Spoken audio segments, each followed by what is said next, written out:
Hello all of you, welcome back to my YouTube channel Balaji study M. तो साथियों, आप सभी लोगों को डीएलएड फोर्थ सेमेस्टर की मैथमेटिक्स के अंतर्गत चैप्टर नंबर 4 पढ़ाया जा रहा था। तो मैंने आप लोगों को चैप्टर नंबर 4 के अंतर्गत जितने टाइप के क्वेश्चन थे उस सारे टाइप के क्वेश्चनों को डिस्कस कर दिया इसके पहले के 2 वीडियो में। प्लेलिस्ट पर जाकर आप देख सकते हो। तो अब इस चैप्टर में किस टाइप के क्वेश्चनों को हमने डिस्कस किया पहले मैं आपको वो बता देता हूँ। देखिए, जो चैप्टर का नाम है, ठीक, उसी टाइप का क्वेश्चन है।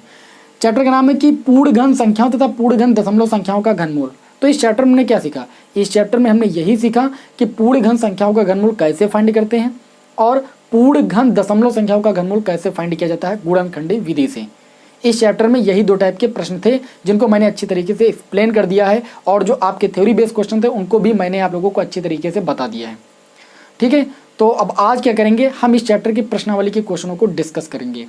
उम्मीद करता हूं कि आप सभी लोगों को क्लास पसंद आएगी और आप क्लास को लाइक जरूर करोगे, क्योंकि आपके एक लाइक से हमें मोटिवेशन मिलता है और मैं इसी तरीके से आप लोगों के लिए रेगुलर वीडियो प्रोवाइड करता रहूँगा। ठीक है, चलिए फिर क्लास को स्टार्ट करते हैं। मैं टाइम क्लॉस बिल्कुल भी नहीं करते हैं। तो आज के क्लास का पहला क्वेश्चन आप देख सकते हो, आपके सामने लिखा है। यहाँ पर देखिए भाई, घनमूल का चिन्ह है और घनमूल में करड़ी की पावर 3 होती है। यहाँ पर भी घनमूल का चिन्ह है, यहाँ पर करड़ी की पावर 3 है। तो यहाँ पर देखिए, यहाँ पर एक संख्या लिखी है 19,683। इसका घनमूल जो है वो बराबर है, यहाँ पर क्वेश्चन मार्क और गुणे में 3 है, यानी क्वेश्चन मार्क के स्थान पर कोई संख्या है, उस संख्या का मान तुम्हें ज्ञात करना है। तो आप क्या करोगे, सबसे पहले 19,683 का आप घनमूल ज्ञात करोगे। तो इधर लिखोगे भाई 19,683। ठीक है, इस संख्या को आप 3 से काटोगे तो 3 से 1 कट जाएगी भाई। देखिए, 3 छंग आपका होता है 18, 1 बचा, ये 16 हो गया, तीनों 25 15, फिर 1 बचा, ये 18 हो गया, 3 छंग 18। ठीक है, 3 1 कम 3, फिर आप 3 से काटिए भाई इसको, 3 दूनी 6। ठीक है, 3 1 कम 3, 2 बचा, 26 हो गया, तीनों 8 24, 2 बचा, 21 हो गया, 3 7 21। फिर आप इसको 3 से काटिए भाई, 3 7 21 होता है। ठीक है, और उसके बाद 3 दूनी 6, फिर 2 बचा, 3 9 27। फिर आप इसको 3 से काटिए भाई, 3 दूनी 6 है ना, 3 चौक 12 और 3 त्रिका 9। फिर आप 3 से इसको काटिए, या आप हो सके तो आप 7 से काट लीजिए, नहीं 3 से कट जाएगा, तीनों 8 24, 3 1 कम 3। ठीक है, फिर आप इसको काट दीजिए फिर 3 से, तो ये आपका हो जाएगा 3 दूनी 6, और ये आपका देखिए 2 बचा 21, 3 7 21। फिर आप 3 से काटोगे, 3 9 27। फिर आप 3 से काटोगे, 3 त्रिका 9, फिर 3 1 कम आपका हो जाएगा भाई 3। ठीक है, इस तरीके से आपने देखा कि 19,683 के जो गुणनखंड है उसमें आप देख रहे हैं 3 का 1 त्रिक, 3 के 2 त्रिक और 3 के 3 त्रिक बन रहे हैं, यानी प्रत्येक त्रिक से एक संख्या बाहर आ जाएगी, क्योंकि आप सभी को पता है कि घनमूल चिन्ह के अंदर से वही संख्या बाहर निकलती है जिसका त्रिक बनता है। एक त्रिक से एक संख्या बाहर निकलती है। ठीक है, तो यहाँ पर देखिए घनमूल का चिन्ह लगा, तो घनमूल का चिन्ह लगाएंगे। ठीक है, और 19,683 के स्थान पर हम लिखेंगे 3 गुणे 3 गुणे 3 गुणे 3 गुणे 3 गुणे 3 गुणे 3 गुणे 3 गुणे 3। ठीक है, तो एक त्रिक ये बन गया, एक त्रिक ये बन गया, एक त्रिक आपका ये बन गया।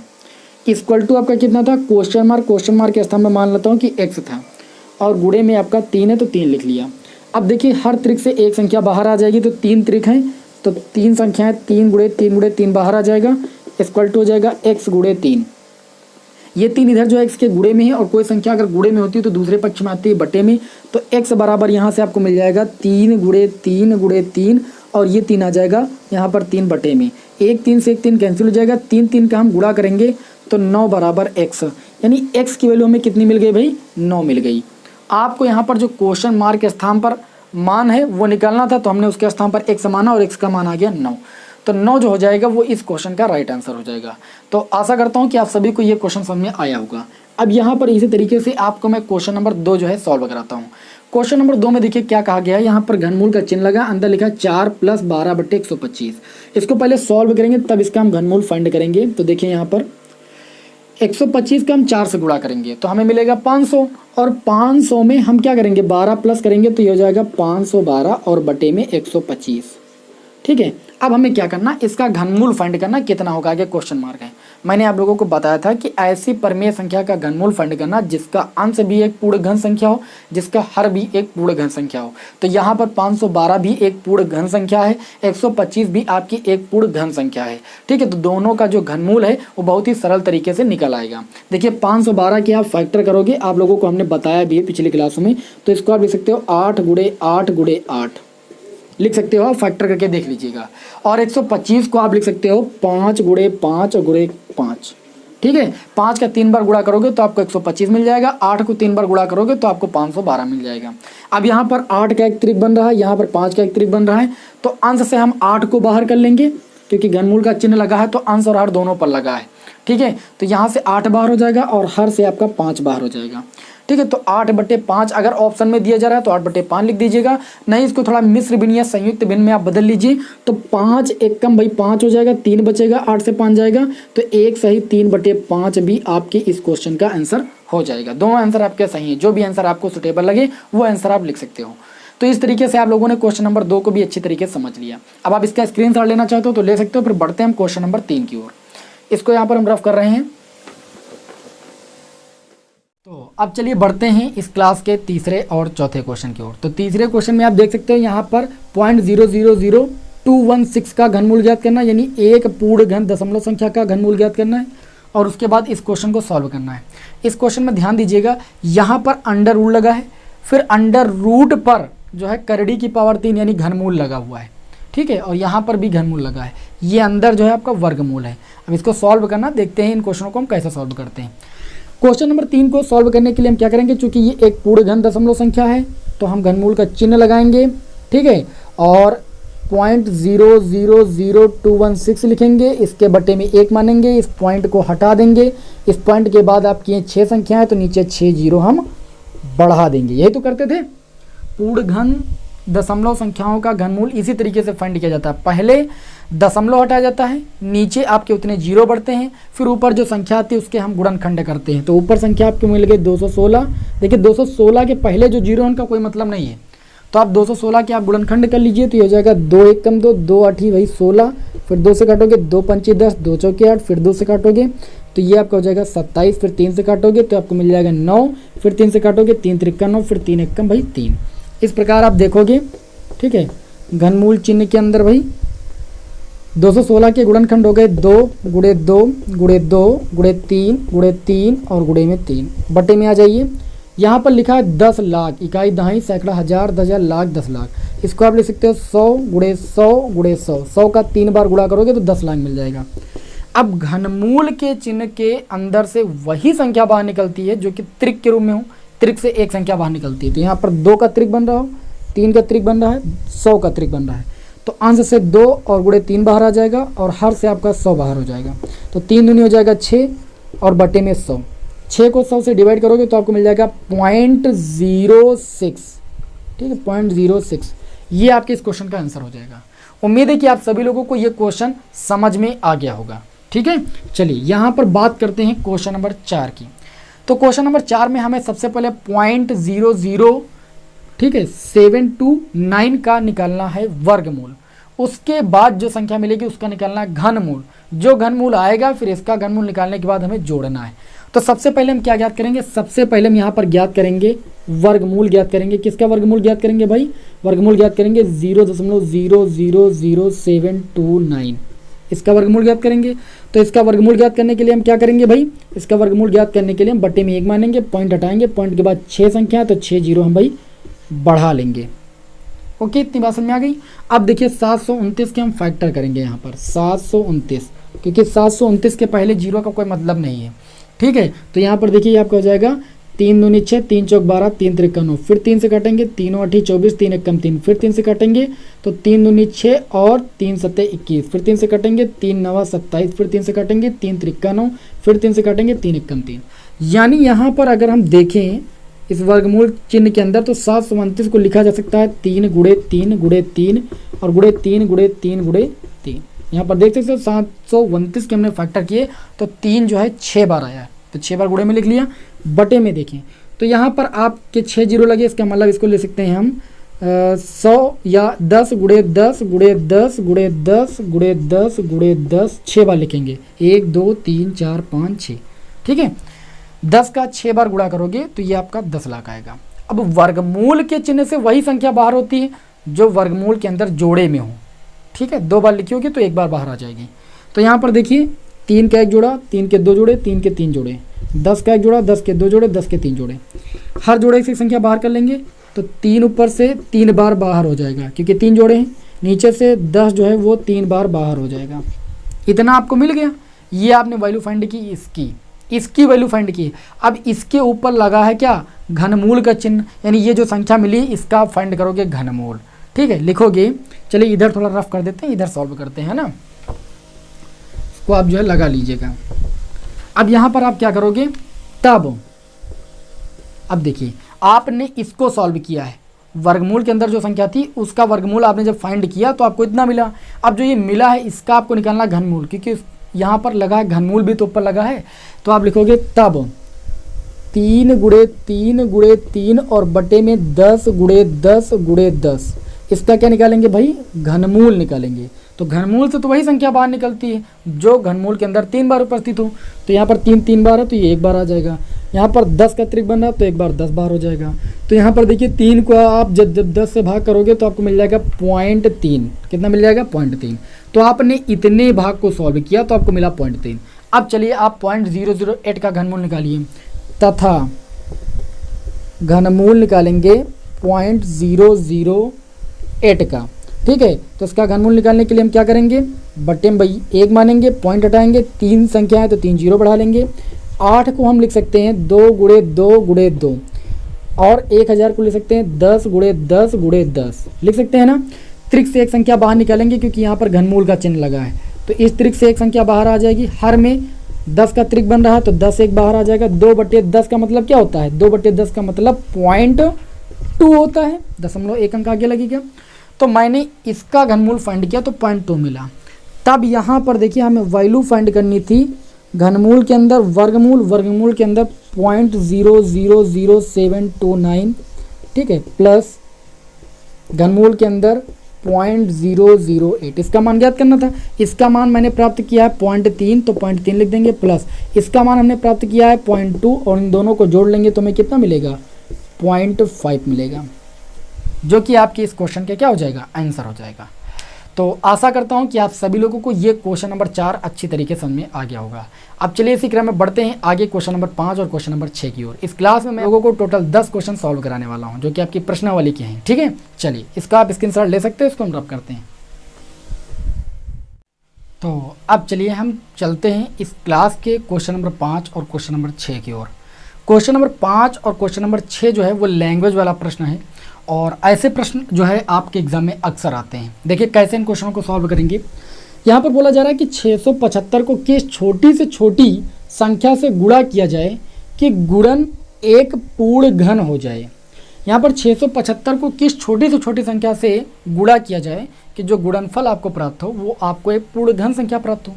तो पूर्ण घन संख्या कब होती है, जब उस संख्या के गुणनखंड करते हैं और सभी संख्याओं के त्रिक बन जाते हैं, तो प्रत्येक त्रिक से एक संख्या बाहर निकल आती है। ठीक है, तो यहाँ पर देखेंगे हम सबसे पहले 675 के गुणनखंड करके। तो देखिए ये संख्या किससे कटेगी, 3 से कट जाएगी, 3 से काटेंगे, 3 दूनी 6, ठीक है, 3 दूनी 6, 3 5 15, फिर 3 से काटेंगे हम। ठीक है, तो ये आपका हो जाएगा 3 7 21 और 3 5 भाई 15, फिर 3 से काटेंगे हम, 3 दूनी 6 और 3 5 15, फिर 5 से काटेंगे 50 भाई 25, फिर 5 से काटेंगे 5 एकम 5। यहाँ पर अगर हम 675 के गुणनखंड देखें तो हमें मिल रहे हैं 3 गुणे 3 गुणे 3 और गुणे 5 गुणे 5। हम देखें तो 3 का तो त्रिक बन रहा है लेकिन 5 का त्रिक नहीं बन रहा है। लेकिन अगर इसमें गुणे में एक 5 और हो जाए तो 5 का भी त्रिक बन जाएगा, और जैसे ही 5 का त्रिक बन गया बस समझ लीजिए कि जो 675 संख्या होगी उसमें अगर हम 5 से गुणा कर दें तो वह संख्या आपकी पूर्ण घन बन जाएगी। यहाँ पर 5 की ही तो कमी है, इसको त्रिक बनाने में 5 की कमी है कि नहीं है।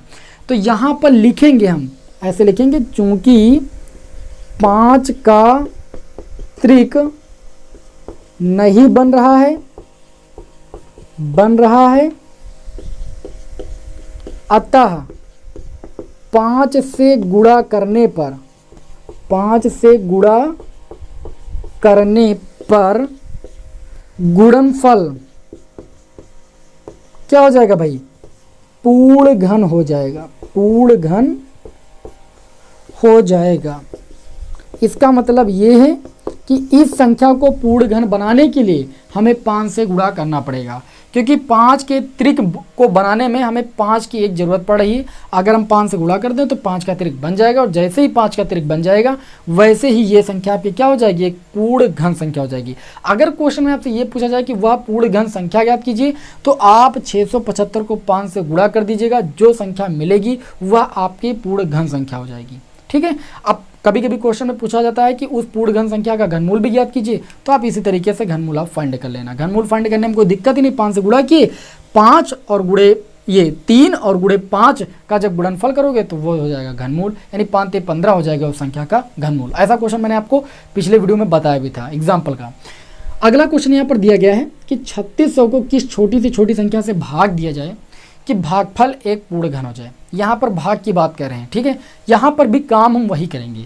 क्या करेंगे हम, 3600 के भाई गुणनखंड करेंगे, 2 से पहले काटेंगे तो ये आपका हो जाएगा 1800, फिर 2 से हम काटेंगे ये आपका हो जाएगा 900, फिर 2 से काटेंगे तो ये आपका हो जाएगा 450, फिर 2 से काटेंगे तो 2 दूनी 4, ये आपका हो जाएगा 225, फिर हम 2 से नहीं काट सकते, अब 5 से काटेंगे तो 5 चौक हो जाएगा 20, 50 25, फिर 5 से काटेंगे 5 9 हो जाएगा 45, फिर 9 को हम काटेंगे 3 से तो 3 त्रिक का 9 हो जाएगा, 3 एकम भाई 3 हो जाएगा। कुल मिला के यहाँ पर 2 का एक त्रिक बन रहा है, और अगर देखा जाए तो और किसी भी संख्या का त्रिक उरिक नहीं बन रहा है, ना यहाँ पर त्रिक बन रहा, ना यहाँ 5 का बन रहा, ना यहाँ 3 का बन रहा है। इसका मतलब यहाँ पर अगर हम 3600 के गुणनखंड करेंगे, क्या करेंगे भाई, 3600 के गुणनखंड करेंगे तो हमें मिल जाएगा 2 गुणे 2 गुणे 2 गुणे 2 और गुणे में 5 और गुणे में 5 और गुणे में 3 और गुणे में 3। अब जरा ध्यान से यहाँ पर देखिएगा, ठीक है, इस पर थोड़ा गौर कम कीजिएगा। इधर देखिएगा, एक त्रिक ये बना और यहाँ पर बाकी संख्याओं का त्रिक नहीं बन रहा है। अगर हम क्या करें, इसके बटे में ये संख्या इतनी लिख लें जिसका ट्रिक नहीं बन रहा है, 2 गुणे 5 गुणे 5 और गुणे 3, यानी इतनी संख्या से अगर इस संख्या को भाग कर दें तो ये संख्या इस संख्या से पूरी पूरी कैंसिल हो जाएगी, तो आपकी केवल त्रिक बचेगा बस, और त्रिक बचने का मतलब पूर्ण घन हो जाना। ठीक है, तो इसका मतलब ये है कि अगर हमें इस संख्या को पूर्ण घन बनाना है तो जिन संख्याओं का त्रिक नहीं बन रहा है उनका गुणनफल करेंगे, जो संख्या मिलेगी उस संख्या से अगर हम भाग कर देंगे तो इनका काम खत्म हो जाएगा, त्रिक वाली संख्या बच जाएगी और संख्या हमें पूर्ण घन प्राप्त हो जाएगी। बस समझ रहे हो हमारी बात को। अब यहाँ पर देखिए, तो इसका मतलब ये है कि अगर हम इतनी संख्या से क्या कर दें भाई, भाग कर दें, तो हमारी संख्या पूर्ण घन बन जाएगी। तो यहाँ पर लिखेंगे चूंकि 2 5 कामा 3 का त्रिक नहीं बन रहा है, अतः ये कितना है आपका 2 गुणे 5 गुणे 5 और गुणे में 3 गुणे 3 बराबर कितना मिल जाएगा, 5 दूनी 10 और 10 का गुणा 5 से करोगे 50, 50 का गुणा 3 से करोगे कितना हो जाएगा 150, 150, 150 का गुणा आप 3 से करोगे मिलेगा आपको 450, यानी 450 वो संख्या है। ठीक है, अगर 450 से आप इस पूरी संख्या को भाग कर दोगे तो केवल 2 गुणे 2 गुणे 2 बचेगा, मतलब एक त्रिक बचेगा, और त्रिक बचने का मतलब एक पूर्ण घन संख्या बचेगी। ठीक है, तो 450 से क्या करेंगे, हम भाग करेंगे, तब जाके 3600 क्या हो जाएगी, एक पूर्ण घन संख्या हो जाएगी। ठीक है, तो यहाँ पर लिखेंगे 450 से भाग करने पर ठीक है, जो आपका भागफल होगा वो क्या हो जाएगा भाई, पूर्ण घन हो जाएगा, पूर्ण घन हो जाएगा। तो इस तरीके से आप लोगों ने क्वेश्चन नंबर 6 को भी समझ लिया होगा। अब चलिए बढ़ते हैं इस क्लास के क्वेश्चन नंबर 7 और क्वेश्चन नंबर 8 की ओर। इसको यहां पर हम रफ कर देते हैं। तो अब हम बढ़ते हैं इस क्लास के क्वेश्चन नंबर 7 और क्वेश्चन नंबर 8 की ओर। क्वेश्चन नंबर 7 में ये बोला जा रहा है कि आप जो है 0.0000001 का जो है घनमूल ज्ञात कीजिए, यानी आगे 5 जीरो उसके बाद 1 है, तो ये एक दशमलव संख्या है। ठीक है, तो इसका घनमूल ज्ञात करने के लिए सबसे पहले हम ऊपर से भाई दशमलव हटाएंगे। ठीक है, ऊपर से हम दशमलव हटाएंगे, नीचे 1 लिख करके जितनी संख्याएं 2 2 4 2 6 संख्याएं, तो नीचे हम उतने ही जीरो बढ़ा लेंगे। फिर ऊपर बचा 1 का चाहे आप जितनी बार गुणा करो, यानी 1 को आप 3 बार गुणे में लिख सकते हो, 1 ही आएगा। और यहाँ पर देखिए लिखा 10 लाख, इसको लिख सकते हो 100 गुणे 100 गुणे 100। चूँकि इस पर लगा घनमूल का चिन्ह तो यहाँ पर 1 का त्रिक बन रहा तो अंश में 1 निकल आएगा, हर में 100 का त्रिक बन रहा तो 100 निकल आएगा, और 1 को 100 से भाग करोगे तो आपको मिल जाएगा पॉइंट। ठीक है, अब देखिए 2 जीरो हैं तो 0 उसके बाद 1, यानी जो दशमलव लगेगा वो 2 संख्या के पहले लगेगा। ये आपके इस क्वेश्चन का आंसर हो जाएगा। क्वेश्चन नंबर 8 में बोला जा रहा है आपसे कि 1029 को किस छोटी से छोटी संख्या से गुणा करें कि संख्या पूर्ण घन हो जाए। अभी तक देखिए 2 क्वेश्चन हमने लिए, उसमें एक में बोला था कि भाग करें, ठीक है, और एक में ये पूछा जा रहा था, क्या पूछा जा रहा था, क्वेश्चन देख लेते हैं। एक में ये पूछा जा रहा था कि किस छोटी से छोटी संख्या से गुणा किया जाए। ठीक, उसमें भी गुणा करने की बात कर रहे थे और इसमें भी गुणा करने की बात कर रहे हैं। यानी ये क्वेश्चन और जो क्वेश्चन नंबर हमने इसके पहले बताया है आपको, कौन सा क्वेश्चन नंबर 5, दोनों क्वेश्चन सेम है। तो चलिए देखते हैं क्या करेंगे। 1029 के हम पहले कर लेंगे गुणनखंड। ठीक है, तो देखिए ये संख्या किससे कट जाएगी, 3 से कट जाएगी, 3 त्रिक 9, 3 चौक 12, 3 त्रिक 9, है ना। फिर ये संख्या कट जाएगी आपकी 7 से, 7 चौक 28 और 7 नवैया भाई 63 और 7 सता 49 के 7 एकम 7। आप देख सकते हो यहाँ पर कि जो है 1029 के हमने गुणनखंड किए तो हमें मिला 3 × 7 × 7 × 7। इसका मतलब 1029 के गुणनखंड जो हो जाएंगे वो 3 × 7 × 7 × 7 हो जाएंगे। 7 का त्रिक बन रहा है, इसको अगर पूर्ण घन बनाना है तो 2 का त्रिक भी बनना चाहिए, और 2 का त्रिक बनने का मतलब हम इसमें 3 × 3 करेंगे। यानी यहाँ पर लिखेंगे चूंकि 3 का त्रिक नहीं बन रहा है, 3 का त्रिक नहीं बन रहा है, नहीं बन रहा है। अगर 3 का त्रिक बन जाए तो यह संख्या पूर्ण घन हो जाए। ठीक है, तो पूर्ण घन बनाने के लिए हम क्या करेंगे, तब त्रिक बनाने के लिए, त्रिक बनाने के लिए हमें 3 × 3 अर्थात 9 से क्या करना पड़ेगा, गुणा करना पड़ेगा। तब 1029 एक पूर्ण घन संख्या हो जाएगी, पूर्ण घन संख्या हो जाएगी। आई बात समझ में, बहुत ही आसान क्वेश्चन है, कोई दिक्कत नहीं। अब चलिए बढ़ते हैं इस क्लास के क्वेश्चन नंबर 9 और क्वेश्चन नंबर 10 की ओर। ये सारे क्वेश्चन आपको समझ में आ रहे होंगे यदि आपने इसके पहले की दोनों क्लासों को किया है। इस चैप्टर में मैंने क्या क्या आपको पढ़ाया है, चलिए देखते हैं भाई क्वेश्चन नंबर 9 और क्वेश्चन नंबर 10 में क्या कहा जा रहा है, और उसके बाद इस चैप्टर को हम करते हैं समाप्त। तो क्वेश्चन नंबर 9 में आपसे ये बोला जा रहा है भाई कि एक मक संदूक का आयतन, ठीक है, यहाँ पर क्वेश्चन हम नहीं लिखेंगे, क्वेश्चन आपके सामने लिख कर आ जाएगा। देखिए भाई, एक तमक संदूक का आयतन, ठीक है, यहाँ पर लिखेंगे संदूक का आयतन। क्वेश्चन को आप पढ़िए भाई, एक घनात्मक है, धनात्मक नहीं है, घनात्मक। ठीक है, तो एक घनात्मक संदूक का आयतन दिया गया आपको 13.824 घन सेंटीमीटर। कितना दिया गया, घन सेंटीमीटर। घन सेंटीमीटर का मतलब ये कि सेंटीमीटर की पावर 3, ठीक है, घन का मतलब पावर 3 होता है। आगे देखिए क्या बोला जा रहा है, आगे बोला जा रहा है इसमें कि इसकी प्रत्येक भुजा की लंबाई याद कीजिए। अगर संदूक घनाकार है तो घन की प्रत्येक भुजा तो बराबर होती है, तो यहाँ पर मान लेंगे, माना घनाकार संदूक की भुजा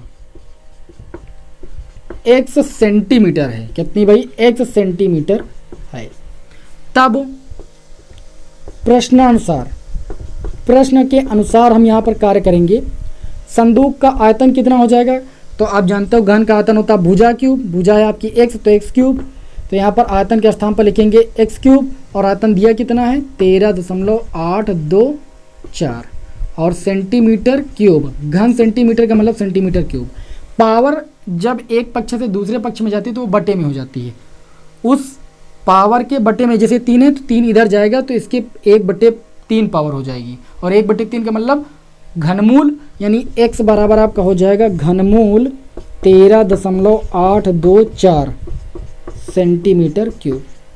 तो सेंटीमीटर क्यूब तो 3 बार है, ये तो घनमूल से बाहर 1 बार निकल आएगा, लेकिन 13.824 का हम घनमूल निकालेंगे तो देखिए 13.824 और बटे में यहाँ पर 1 लिखेंगे, इस दशमलव को हटाएंगे, 3 जीरो बढ़ाएंगे, सेंटीमीटर क्यूब लिख देंगे, है ना।